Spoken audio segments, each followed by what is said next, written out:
Hello, it's 7 o'clock. I'm Nick Qureshi. This is Sky News Tonight. Our top story, fleeing for their lives. Sky News reports from the Ukrainian city of Chernihiv, which has been almost entirely cut off by Russian troops. Pictures emerge from inside a theatre in Mariupol, hit by a Russian airstrike. Sky News learns it was sheltering pregnant women at the time.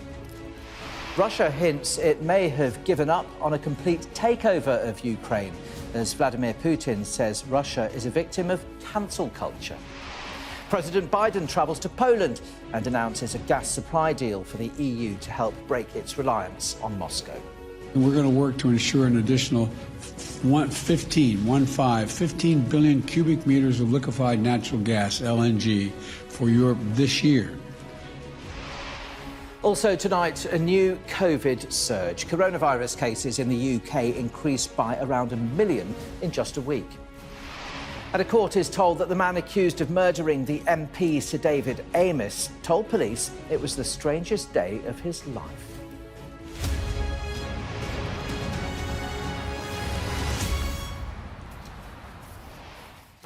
Good evening, thank you for joining us. Russia has given its first hint it may have abandoned the ambition of a full takeover of Ukraine. A senior Kremlin defence official said the first stage of what he called the operation was now over, and that the main goal, in his words, was to liberate the Donbass region. We'll have more on the apparent change of strategy from the Kremlin shortly, and on a claim from Vladimir Putin that Russia has been the victim of cancel culture. Our first report, though, this evening comes from a city in the north of Ukraine, which today became completely encircled by Russian troops. Chernihiv lies on the main road to Kiev from Belarus, Russia's main ally in this war. And as a result, it has been bombarded by Russian troops throughout the conflict. Our special correspondent, Alex Crawford, has spent the past 2 days trying to get into the city. And I should tell you, her report coming up right now does contain images of shrapnel wounds. Chernihiv's being bombed relentlessly. We're with a convoy taking in aid and hoping to reach those still there. This is the last route in or out, and it has to be done fast, across an open farmer's field where every vehicle can be a target. The city's surrounded on 3 sides by Russian troops at this point, and there's a stream of cars ferrying the civilians out of the combat zone. The window to get across the last remaining pedestrian bridge across the Desna River is rapidly closing. But the Russians have spotted this escape route, and minutes after we arrive, they hit it.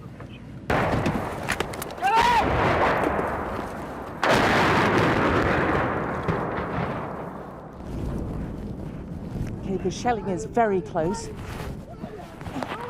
Get out, everyone, get out. He said get out, get out, get in. Get in from here. So, no, I don't think... It's okay, don't worry. There's a mad scramble to get out as the attacks keep on coming. All right, go, now. Go. Let's go. The Russians have used this tactic repeatedly in this war. 100 meters away to the... The last thing we want to do is have an accident.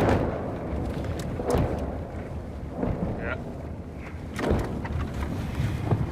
Lines of civilians lay on the ground as the shelling goes on and pick themselves up to walk through these bombings.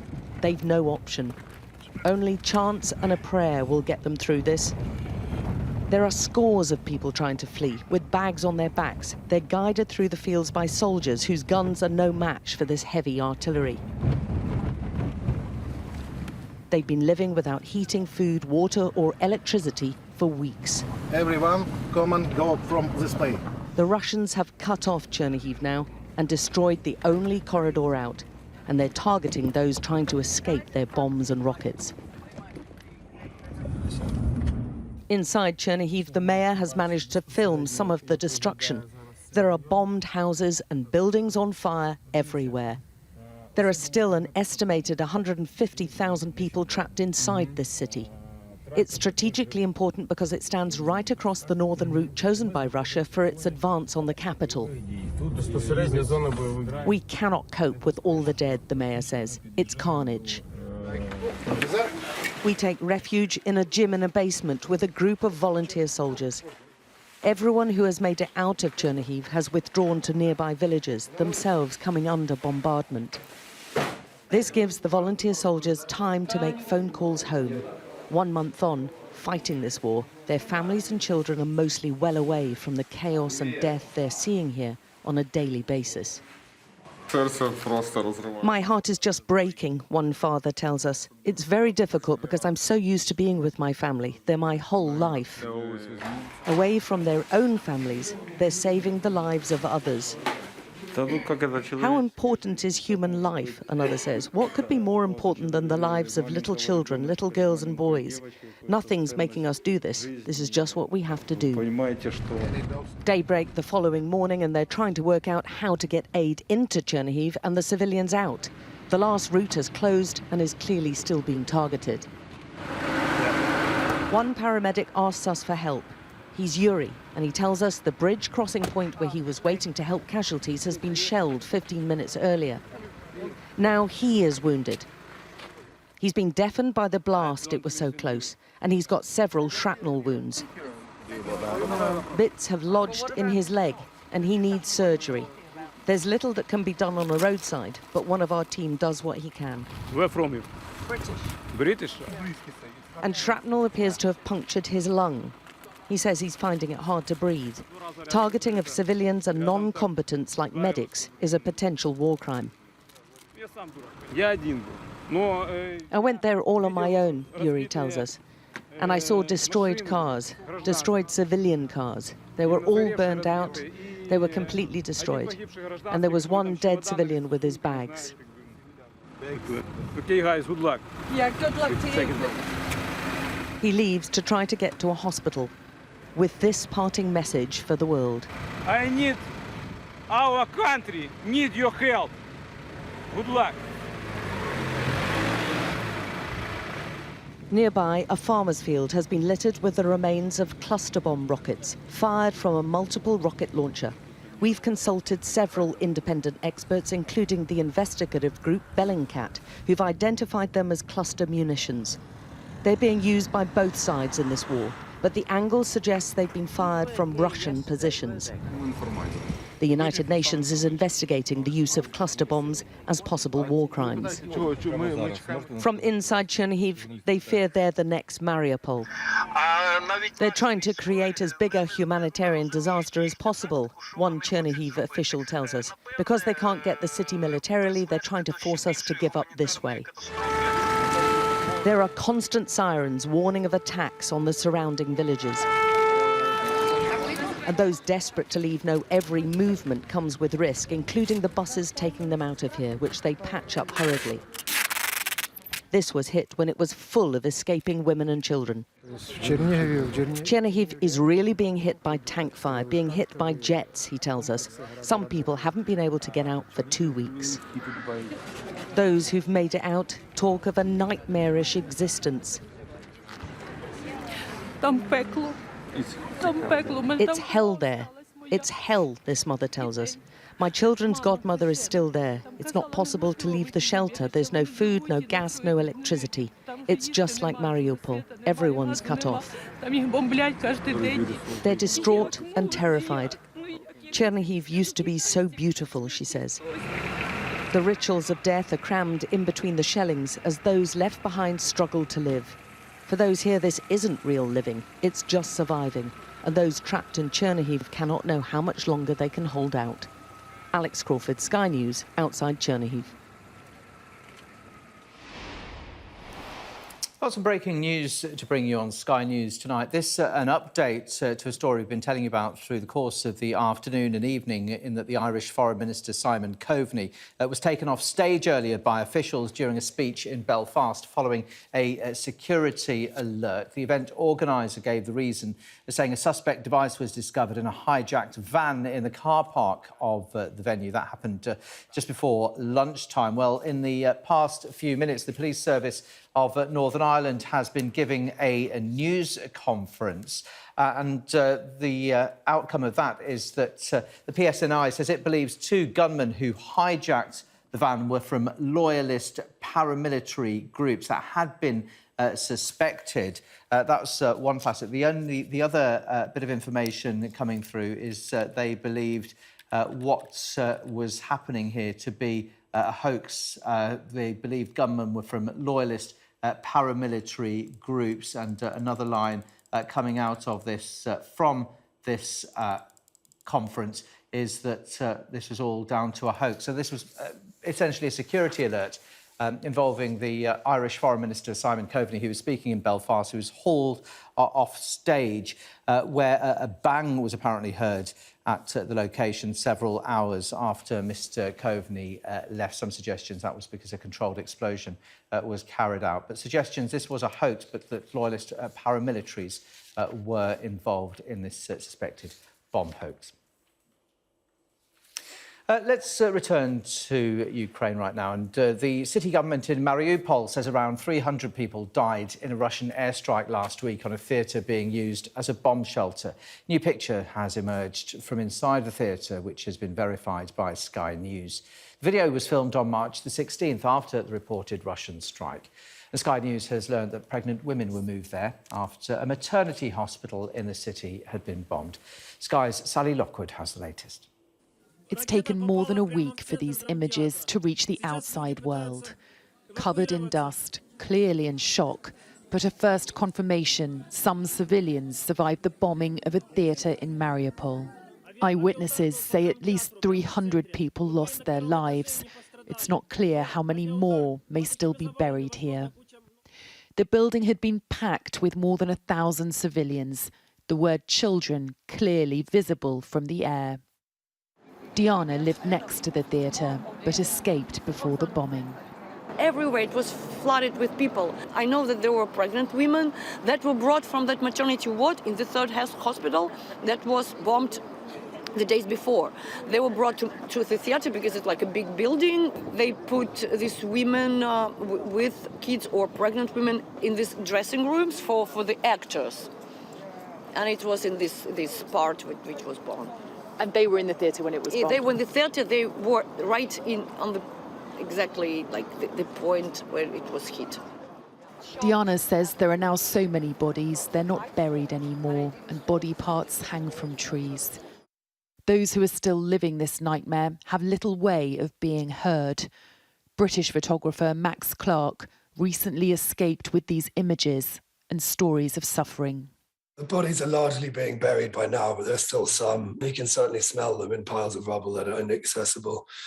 There are dogs feeding on chunks of bone, human bone, bits of people.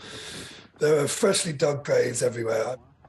Their cries for help cannot be heard, but the people of Mariupol need saving from this living hell. Sally Lockwood, Sky News, Lviv in western Ukraine. Now, President Biden has travelled to Poland to give reassurances to a fellow NATO country whose security is threatened by the war in Ukraine, and to offer support in tackling the refugee crisis caused by the conflict. Our security and defence editor, Deborah Haynes, has more. America's wartime president on the move. Joe Biden touching down in Poland. Here, the war raged by Russia in next-door Ukraine feels very close. The risk of spillover all too real. No coincidence, then, that his first stop was to see US combat troops based in this country in ever greater numbers to deter Russian threats. Time for a friendly chat, and then some more sobering words. I don't want to sound too philosophic here, but you're in the midst of a fight between democracies and oligarchs. The question is, who's going to prevail?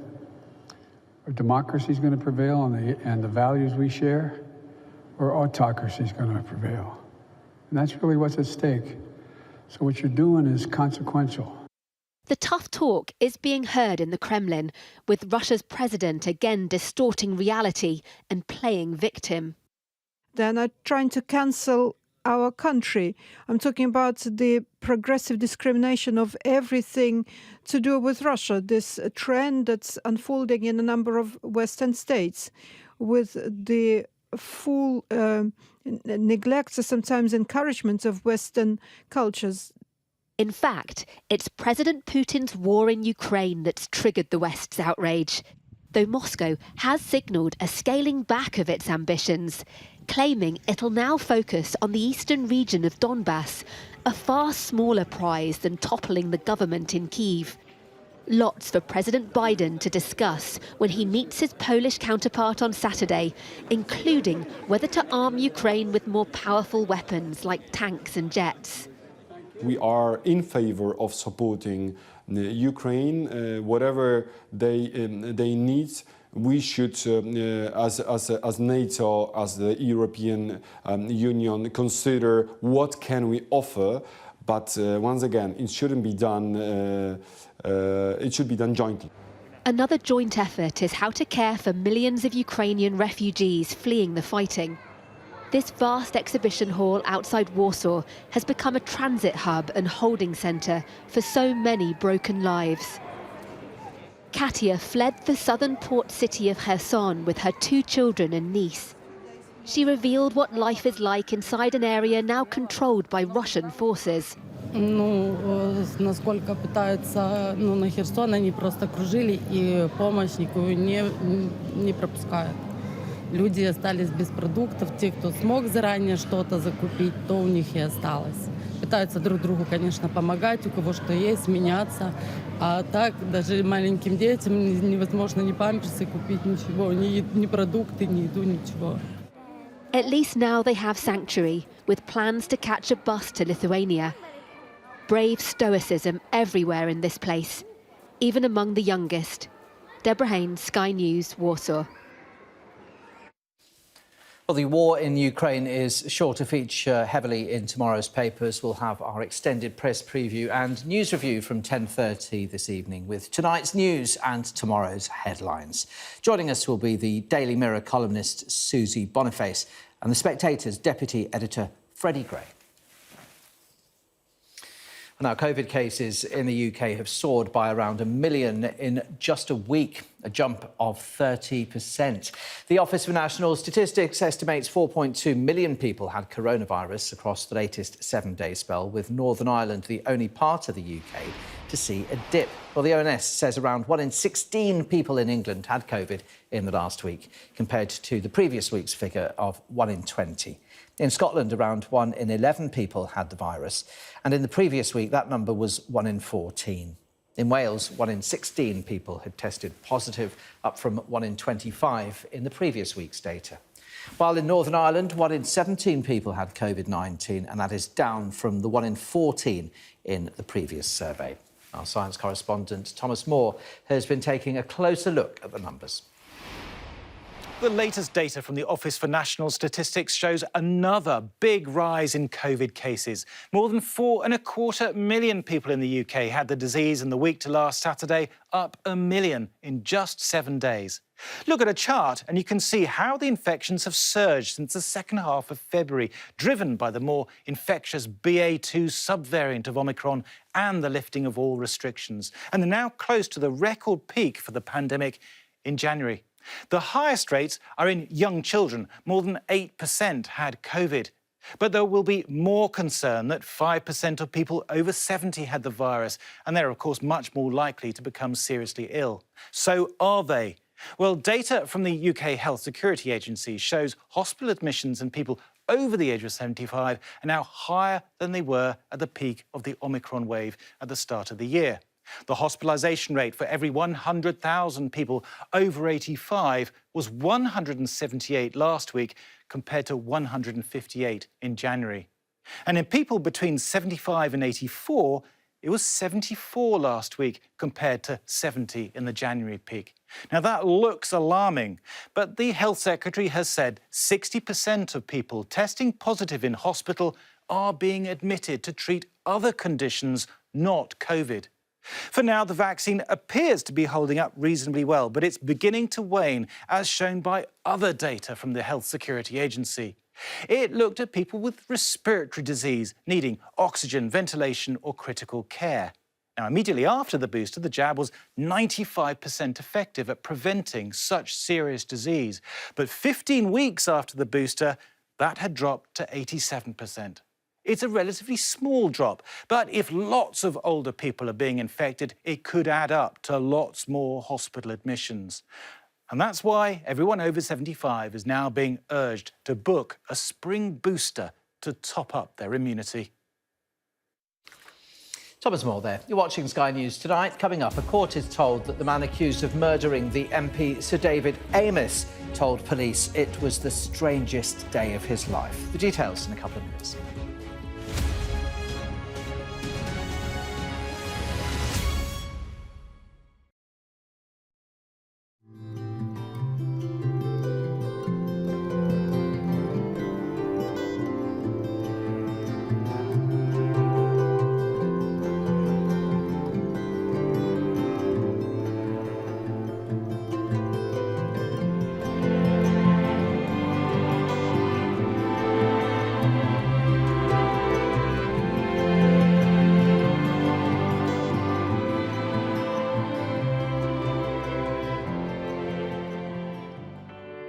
Big stories don't always come from big cities.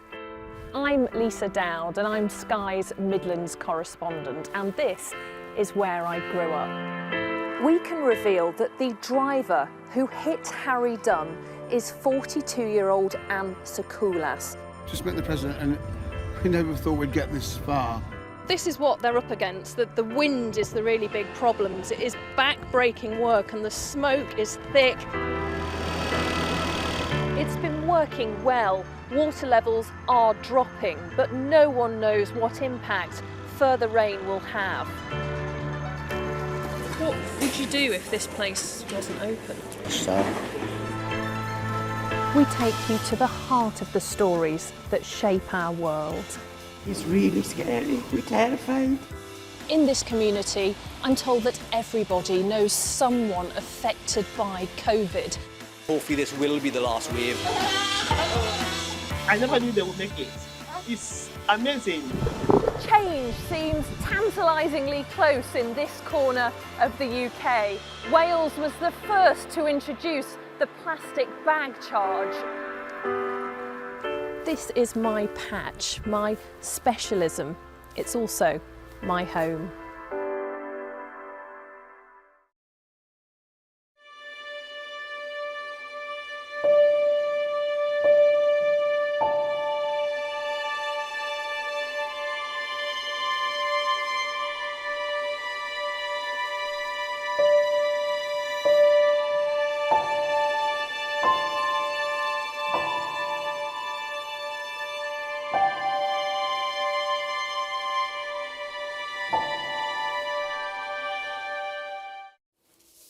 Hello again. The man accused of killing Sir David Amess told police it was the strangest day of his life, a court has heard.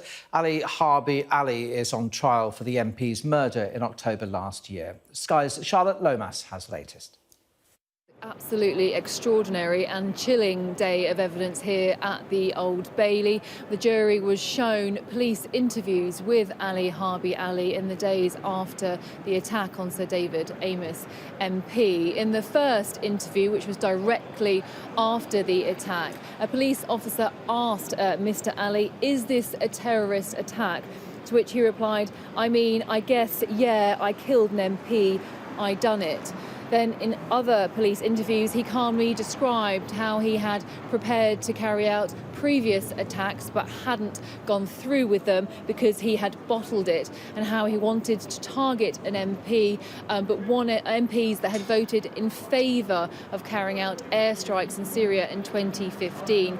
He said and told police officers that he hadn't singled out David Amess, only that he was the easiest MP to access. He continued to describe the day of October the 15th when he arrived in Leon-Sea early and how he spent half an hour that morning looking out onto the sea before making his way to the church where David Amess was carrying out his constituency meetings. He then described the moments leading up to and during the attack on Sir David Amess. He said that when he sat down with Sir David Amess, he knew straight away that something was up. I was holding my phone, ready to send off like a bunch of messages to my family. He continued, when I sent off the messages, that was in my head, the point of no return. He describes to police officers how the attack almost felt like an out-of-body experience and how he experienced a rush of adrenaline. He also, when asked by police officers what his intention was, he said it was to become a martyr. And then in other interviews, he denied that he was insane or an extremist. He also said that he's not a member of Islamic State, but that he's not deserving to be, but he does have an allegiance to them. The trial here at the Old Bailey will continue next week. Ali Harbi Ali, 26 years old, denies the murder of Sir David Amess MP and denies preparing acts of terrorism. Charlotte Lomas for us at the Old Bailey there. Some other stories making the headlines tonight. The chief executive of P&O Ferries has denied the company broke criminal law when sacking 800 workers. In a message sent to all remaining staff and seen by Sky News, Peter Hebblethwaite sought to reassure employees that their jobs are not at risk. Meanwhile, the Transport Secretary Grant Shapps has said Mr Hebblethwaite should resign and has promised to change the law and force a U-turn to prevent the firm paying below the minimum wage to its workers. A fire has broken out at an oil depot in the Saudi Arabian port city of Jeddah. It comes just days after a similar attack on another oil depot. Yemen's Houthi rebels have said they carried out the attack.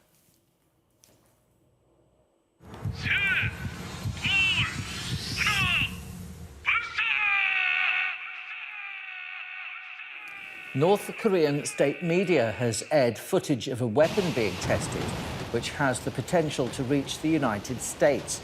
The dramatically edited video shows leader Kim Jong-un celebrating the intercontinental ballistic missile being fired. Analysts say the Hwasong-17 is the largest liquid-fueled missile ever launched by any country from a road mobile launcher.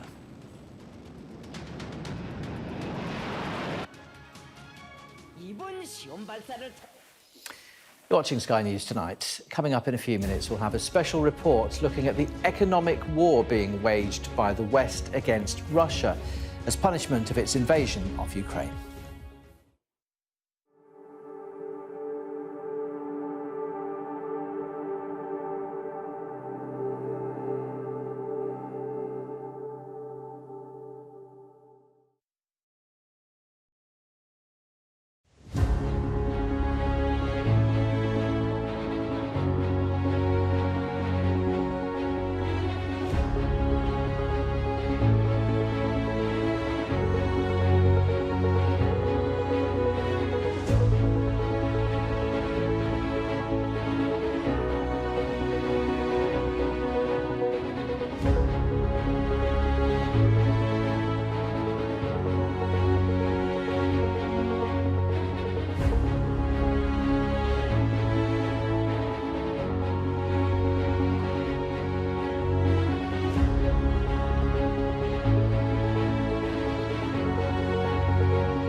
Hello again, you're watching Sky News Tonight. These are our top stories this Friday. A Russian defence official has hinted that Russia may have given up on a complete takeover of Ukraine.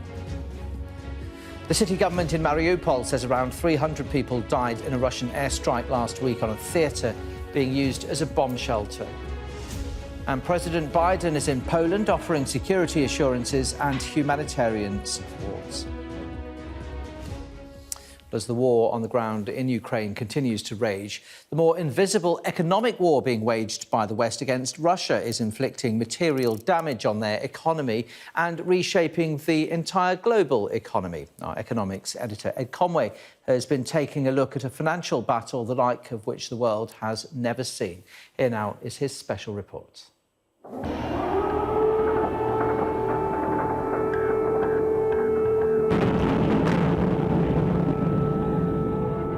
On the ground, as troops fight, bombs fall, and people flee from the terror, this looks very much like a war between Ukraine and Russian invaders. But something else is happening here too. For while Europe and the US have refused to fight militarily or impose a no-fly zone, they are already at economic war with Russia. We have purposely designed these sanctions to maximize the long-term impact on Russia. These sanctions will suppress Russia's economic growth. We will continue on a remorseless mission to squeeze Russia from the global economy piece by piece. This is a financial battle, one that could change the very nature of the world economy.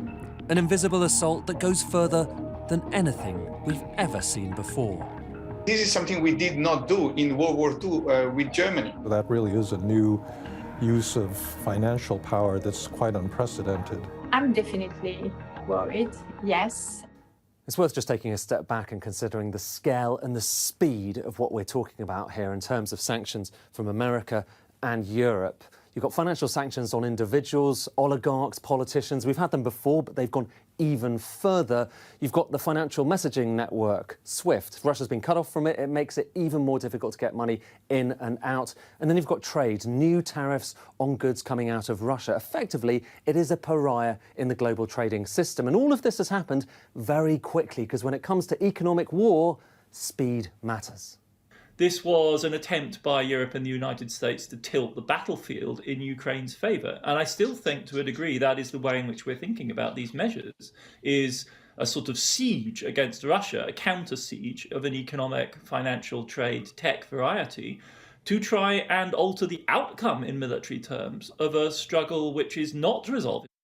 And the list of measures go on. We've seen companies going beyond the rules, pulling out of Russia even when they don't need to, like McDonald's and Visa and Mercedes. There's a ban on selling any product to Russia with American technology in it, which means it's essentially cut off from the most advanced computer tech. And then there's the final punishment, perhaps the biggest, which comes down to what many in Russia saw as their financial trump card: reserves. Reserves are essentially a pile of money or gold that countries set aside as an insurance policy, and Russia has an awful lot of them. It's supposed to buy you time in the event of a financial crisis, but here's the thing. A lot of those reserves are not in Moscow, but actually in European countries, in Paris and in Frankfurt and in London.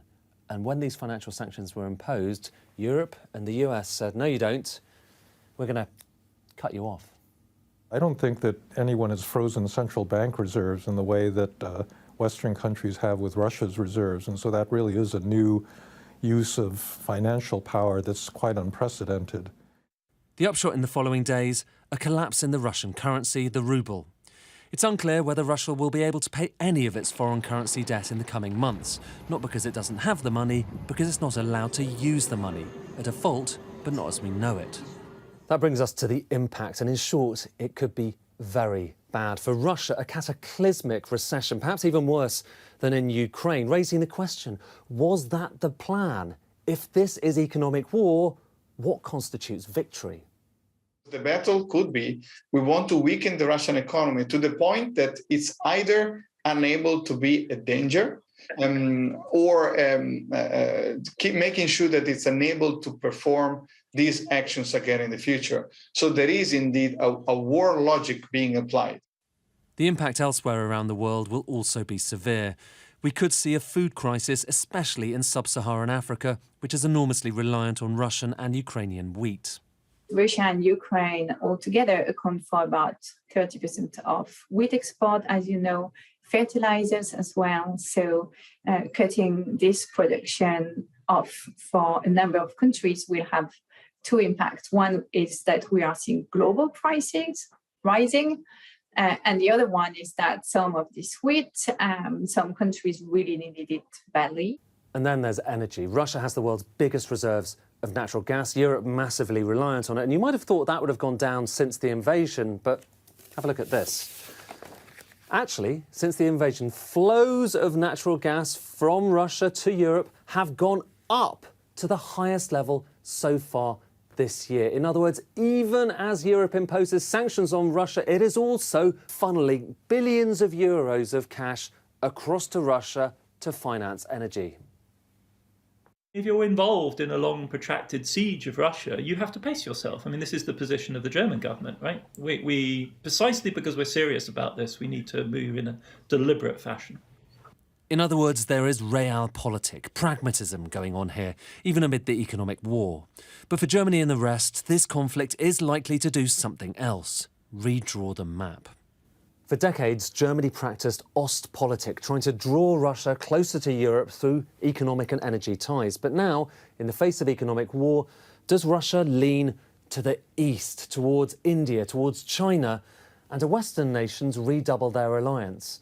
And does all of that constitute a new Cold War? I do think the world is going to be different because I think that the degree of risk that people have recognized, strategic risk that exists in the world, is not going to go away, even if in the short run the Russians are forced to back down. And that has a lot of consequences for the way we regard globalized trade and our dependence on other countries. In other words, this may only be the start of a bigger economic war with bigger consequences. Globalization, the way the world fits together, has long been at a crossroads. Is this the moment it heads down a different path altogether? Ed Conway there. Well, let's get more now. That hint that I was telling you a little earlier in the programme from a Russian defence official that a complete takeover of Ukraine is off the cards. He said the first stage of what he called the operation is now over and that the main goal, in his words, was to liberate the Donbass region. We can talk now to General Lord Richard Dannett, who's former head, of course, of the British Army. Good to see you on Sky News tonight. What do you think he means by this defence official? Well, if these reports are true, and I think we can probably assume that they are, I think this signals a significant shift in the overall Russian strategy. We all recall that their original intention was a three-pronged attack south from Belarus to try and swiftly get into Kyiv to effect regime change, to drive west from the Donbass, and then particularly south to strike from the Crimea north to create this land corridor between Crimea through the Donbass into Russia. Now, what we're hearing is that they realize, but they, of course, they wouldn't admit it, that the performance of their military has been woeful, that the attempt to make a lightning strike south from Belarus to Kyiv has pretty much, I was going to say completely failed. In all intents and purposes, it's failed. Where the only area where they've had real success has been to establish this land corridor from Crimea through the Donbass into Russia itself. But of course, the failure still there is they haven't captured Mariupol, which is the last piece of the jigsaw that they need to achieve. So it looks as if they are trying to change the terms of the way this thing is described, perhaps to change the potential conditions of what will be discussed around a negotiating table, and therefore to reduce their stated aims to being wanting to control the Donbass region fully, which, if we go back a month to where we started all this, the Russians declared those two republics to be independent. And frankly, we haven't moved very far in the last month, except for the fact that from Crimea, with the exception of Mariupol still standing, they have pretty much created this land corridor from Crimea through Mariupol to the Donbass and into Russia, which was a significant strategic aim of theirs. How catastrophic, then, in your view, has the Russian assault been now that we are into a second month of this invasion? From a professional military point of view, the performance of the Russian army has been nothing short of woeful. If I sound at all sympathetic about what they've done, I'm not at all sympathetic. But in terms of military incompetence, they've gone up there really high up the league.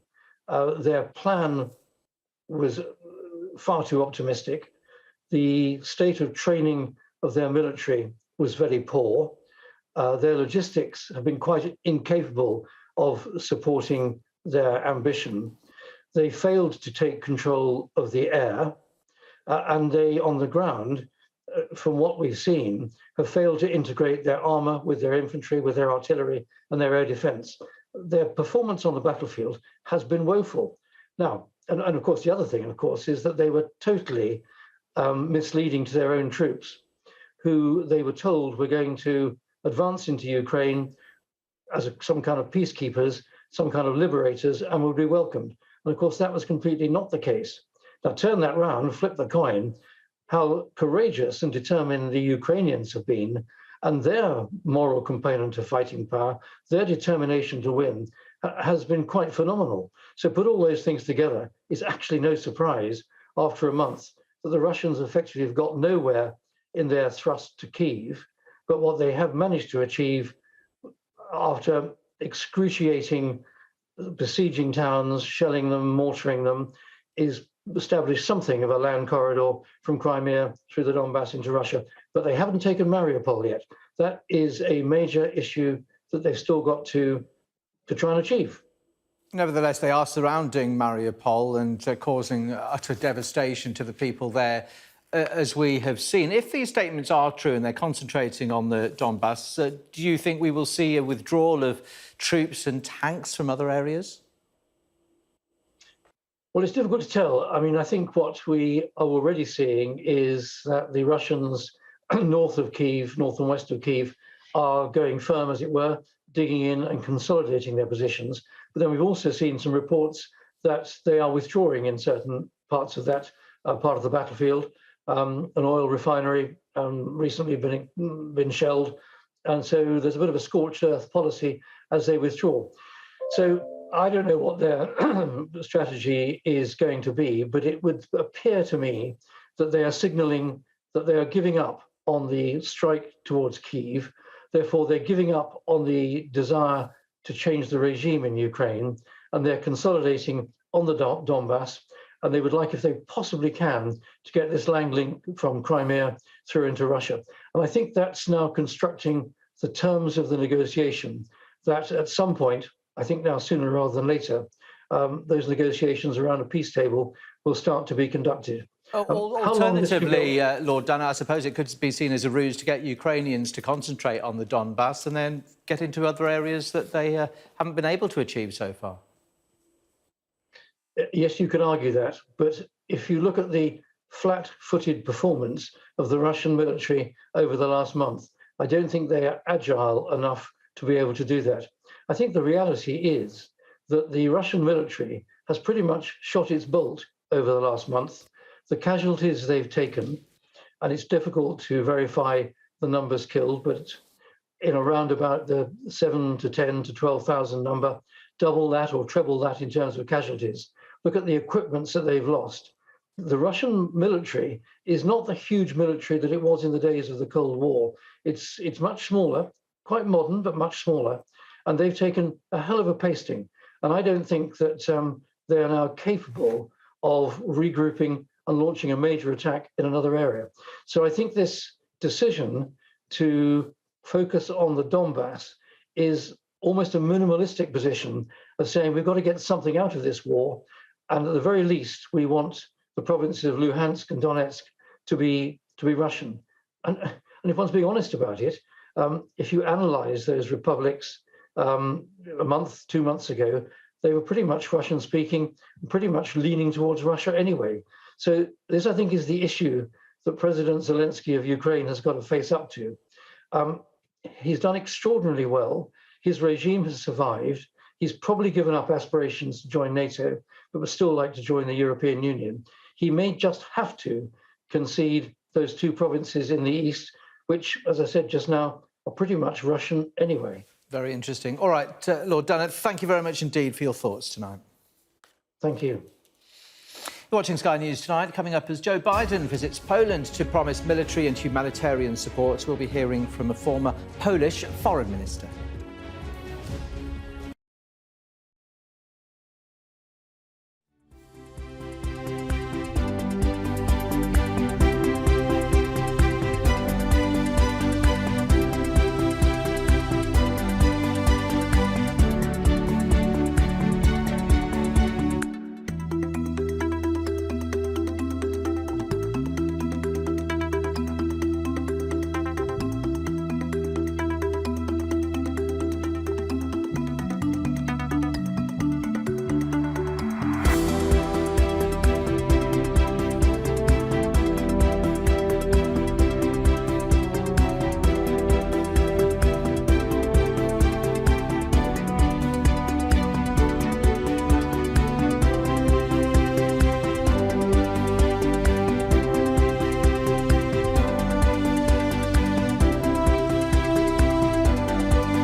government is confirming that they are now engaged with Russian soldiers.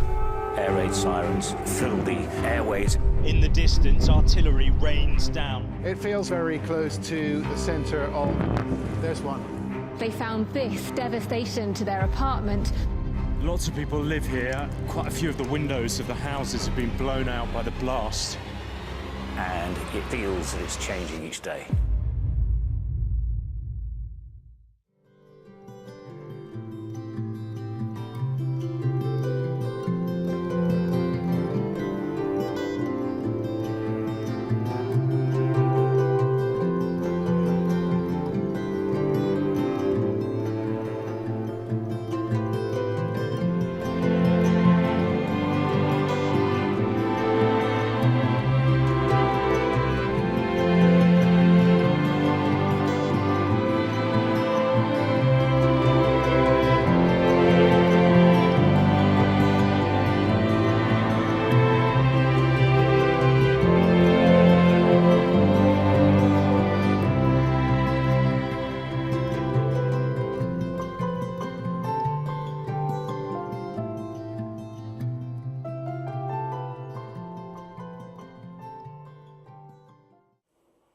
Hello again. Let's talk about President Biden's visit to Poland today, offering security assurances and humanitarian support. I'm joined now by Radek Sikorski, a member of the European Parliament who previously served as Minister of Defence and Foreign Affairs in the Polish government. Good evening. Great to see you on Sky News tonight. So, President Biden has been there. Are you pleased that he came to see you? Or the country, at least?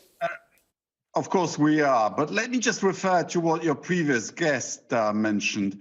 I think it's a major intellectual mistake to think that just because people speak Russian, they want to live in Russia and support President Putin. Try to tell an Irishman that he's really English and that London can rule Ireland again. In Ukraine, it's even more interesting. People define themselves as Ukrainian because they want rule of law, they want representative state, and they want to join the European Union. And people who define themselves as Russian don't mind kleptocracy and sort of atavistic ethnic nationalism. These are political as much as ethnic divisions. Well, let me pursue that then, shall I? This supposed statement from the Russian defence officials saying that they're arguably going to be concentrating on the Donbass region and not trying to take over the whole country. Do you believe that? It's possible because they simply failed to take Kiev and they have zero prospects right now to take Kiev. So it would make sense in the warped logic of Russian imperialism to try to take as much Ukrainian land as possible in the southeast to have a better bargaining position. But the NATO summit has said that NATO will support Ukraine as long as the invaders are on Ukrainian territory. So I don't think the Russians can count on just occupying and keeping what they occupy. It has been a catastrophic failure, though, in so many parts of Ukraine, that the Russian assault, has it not? Yes, although the Russians haven't said the last word. Remember, they have not really mobilized. They're fighting this with their standing army. Putin could throw 1 million troops at Ukraine. Of course, that would have its own consequences. So he's lost control. You know, that's what happens when you launch an unprovoked war. And he has only unpleasant choices in front of him. How worried should neighbouring countries be about the ongoing invasion? Very. Putin, in his address to the nation, said that it was Lenin's mistake to grant the republics of the Soviet Union the right to secede. And remember, he has troops in Moldova, he has troops in Armenia, in Georgia. He's just made a military foray into Kazakhstan, and he attacked Kiev from Belarus. These are former Soviet republics, as are the Baltic states, which are members of NATO. Let's talk about your country then. Can it cope with this influx of refugees? What have we got? Approaching 2.5 million, is it now? We've taken them all into our homes on the grounds that their men are fighting for us. The least we can do is to take care of their women and children. The state is now intervening, but we'll need some help from allies and friends. And what kind of help? And has President Biden offered assistance? Yes, but of course, EU money will be much bigger. Frontex is already helping. We will need help with education. You know, we haven't had 1 million spare seats in our schools. Many of the Ukrainians are traumatized in poor health, both mentally and physically, as you would expect. And of course, we'll then have to give them language training and find jobs. And no easy task then, perhaps, to achieve all this? Well, you know, you got 1 million Poles. We missed those taxpayers. We now have 2 million Ukrainians. Actually, the Polish economy is doing very well. We have labor shortages. So it should work out fine in the end. And you open your doors to everyone that wants to come. Is that still the policy? One of the reasons that Ukrainians can come is that Ukraine has been so quickly integrating with the European Union, and they can come without visas. Let's turn our attention to, if President Putin doesn't get his way, there are obviously concerns that he might escalate this conflict, aren't there, turning to potentially chemical or biological warfare. That must be deeply concerning. Chemical is not a true weapon of mass destruction. It's actually quite difficult to deploy. Biological, equally, is a double-edged sword. But they do train the use of tactical nukes, which is why I expect President Biden to say tomorrow in Warsaw that we are a nuclear alliance too, and to send a clear, I hope, brutal warning to Putin as to what will happen to him personally if he uses weapons of mass destruction. How would you think this will end up? Will it go on, as many have been seeing for some time, this conflict, or are there signs that there might be some kind of compromise? Well, the cheapest, easiest way of resolving this would be for a Moscow Brutus to terminate President Putin with extreme prejudice. But failing that, Putin needs to radically scale down his level of ambitions. Well, we will certainly see what happens. Radek Sikorski, great to see you. Thank you for your time today. Thanks. OK, let's have a look at the weekend weather for you.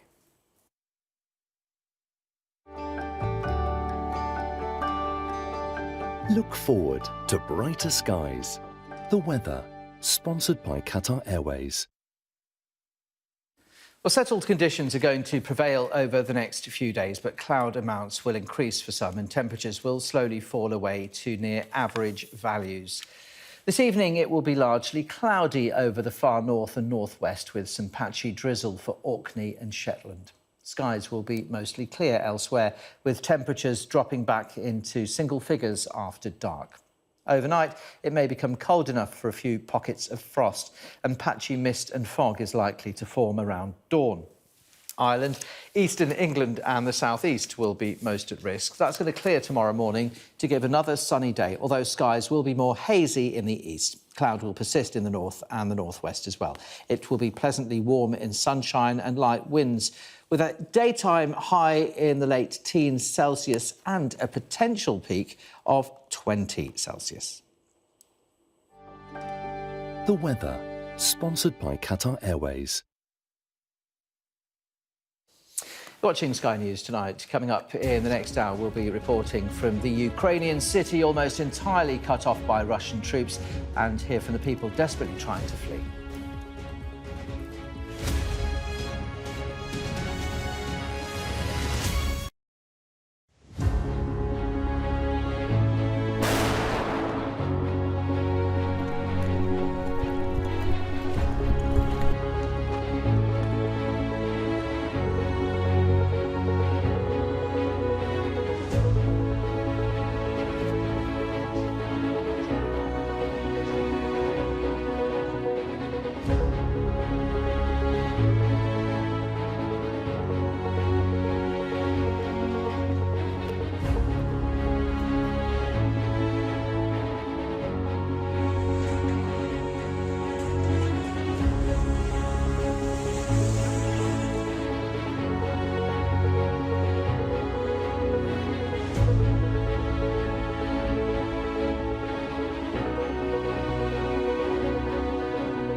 Hello, it's 8 o'clock. I'm Nick Qureshi. This is Sky News Tonight. Our top story, fleeing for their lives. Sky News reports from the Ukrainian city of Chernihiv, which has been almost entirely cut off by Russian troops.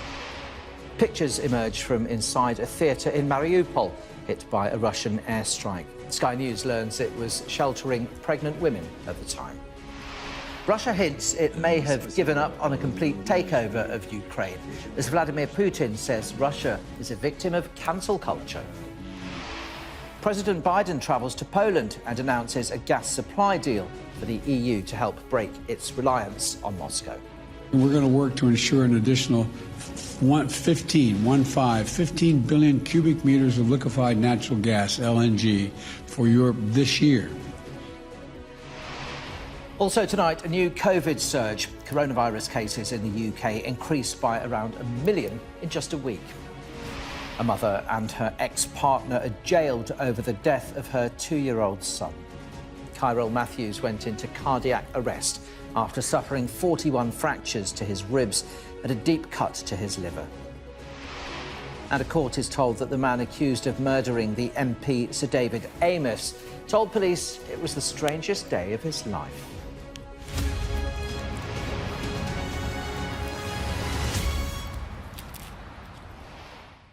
Good evening. Russia has given its first hint that it may have abandoned the ambition of a full takeover of Ukraine. A senior Kremlin defence official said the first stage of what he called the operation was now over, and that the main goal, in his words, was to liberate the Donbass region. We'll have more on the apparent change of strategy from the Kremlin shortly, and on a claim from Vladimir Putin that Russia has been the victim of cancel culture. Our first report, though, this evening comes from a city in the north of Ukraine, which today became completely encircled by Russian troops. Chernihiv lies on the main road to Kiev from Belarus, Russia's main ally in this war. As a result, it has been bombarded by Russian troops throughout the conflict. Our special correspondent, Alex Crawford, has spent the past 2 days trying to get into the city. And I should tell you, this report coming up now does contain images of shrapnel wounds. Chernihiv's being bombed relentlessly. We're with a convoy taking in aid and hoping to reach those still there. This is the last route in or out, and it has to be done fast, across an open farmer's field where every vehicle can be a target. The city's surrounded on 3 sides by Russian troops at this point, and there's a stream of cars ferrying the civilians out of the combat zone. The window to get across the last remaining pedestrian bridge across the Desna River is rapidly closing.